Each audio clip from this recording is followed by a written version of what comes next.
ఏపీకి సంబంధించి మల్కీపురం మండలం ఇరుసుమండ గ్రామంలో ఓఎన్జీసీ పైప్ లైన్ లీక్ అయింది. దీంతో మంటలు ఎగిసిపడుతున్న పరిస్థితి మాత్రం నెలకొంది.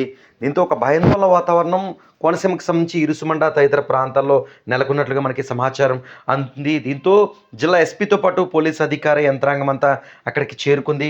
ఇప్పటికే సమీపం దాదాపు ఆ ప్రాంతంలో ఉన్న గ్రామస్తులు ముఖ్యంగా నివాసాలు ఖాళీ చేయాలంటూ పంచాయతీ అధికారులు అనౌన్స్మెంట్ చేస్తున్నారు.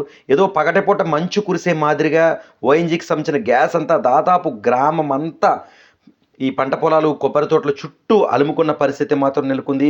దాదాపు అలా అలుముకున్న దాదాపు గంట తర్వాత మంటలు ప్రారంభించాయి. ఎక్కడైతే లీకేజ్ ఈ నూతి ప్రాంతంలో అయిందో అక్కడ ఆకాశం మీదకు ఎగిసిపడుతున్న పరిస్థితి మాత్రం నెలకొంది. వాటిని అదుపు చేసే విధంగా అధికార యంత్రాంగం అక్కడికి చేరుకుంది. ప్రస్తుతం కోనసీమకు సంబంధించి మల్కీపురం మండలంలో గ్యాస్ లీకేజ్తో ప్రజలు భయాందోళన చెందుతున్నారు.